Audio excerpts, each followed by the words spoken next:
Let me ask you a question real quick, Yeah. kind of piggybacking off of that. What do you think their floor would be? Do you think it's winning the division or winning a playoff game? No, the If you floor's the had to make division. between them two, is the Gotta be division the to you? division. Yeah. So if they get into the wild card and get an upset, how would you feel? Like, would you feel like they underachieve heading into the No. season? Or because again, if the floor is the division, but they make the wild card, are you like And like get say a they get playoff win? yeah, they get a playoff win that we don't expect. Like, how would you feel about that? Would you feel like that's like a disappointment to an extent because they didn't get the division, or No, it's not going to be a disappointment, but winning the division, in my mind, right? Okay, the wild card could end up screwing you. You win the division, you control your destiny. That's right? where it starts for me, right? Is answer some questions real quick. I've got a little bit of an interruption. Yeah, the only reason I say that is just because I feel like wild card teams and the teams that are sitting out here winning the division to an extent can be a little bit different because we just saw Tom Brady and the Tampa Bay Buccaneers win the division, but they're clearly a fraudulent team. But teams that are getting into the wild card as well, maybe a team like the Giants, they're able to sneak up and upset the Vikings. Sorry about that. They have different expectations. No, it's cool. You get your intern, answer his questions. But yeah, I just feel like it's maybe to an extent a different standard of what we're looking for in terms of where they finish, because wild card teams can be, like I said, it can be fluky, but then again, so can division. So it just depends on where your spots are.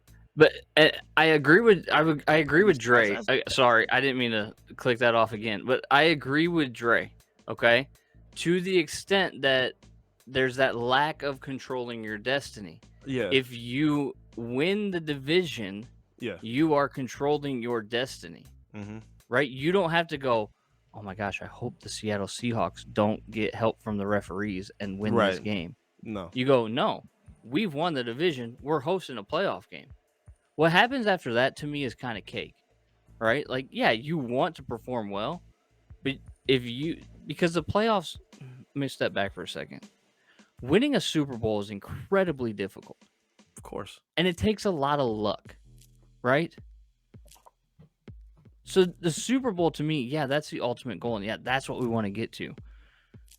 But the playoffs too also have all these unknowns as well. This randomness that's involved. Right. Okay. Okay.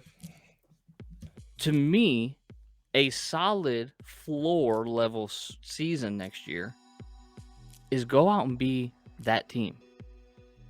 Go out and be that team that wins the division, that controls its destiny, that now people are like, you don't want to go to Detroit in January and play in the playoffs. Right. Anything can happen in the playoffs. Right. But let's be the team that controls the destiny during the regular season. That's where I'm at. That's why I say the floor is the division. But based on what you just said, though, that's why I kind of feel like it would be a disappointment. I don't want them to have to sneak in with a wild card.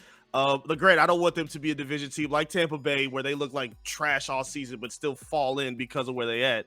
It's about getting hot at the right time at the end of the season, of course, and that's what we saw them do. But we also want to clean up a few those early games too, so they don't bite you in the behind at the end of the year. So imagine if they had gone 2-5 through those first 7, they'd have been in the playoffs. 10-7 would be beautiful. Yes. Imagine if they had gone 3-4, right? Yep. There's a lot of what ifs, and I think to that point, it's control the destiny. Don't lose the games you're not supposed to lose, like the Seahawks game, like the Minnesota game in Minnesota. No. Don't do that. Those 2 games right there are what cost them the playoffs, not Seattle winning at the end of the season.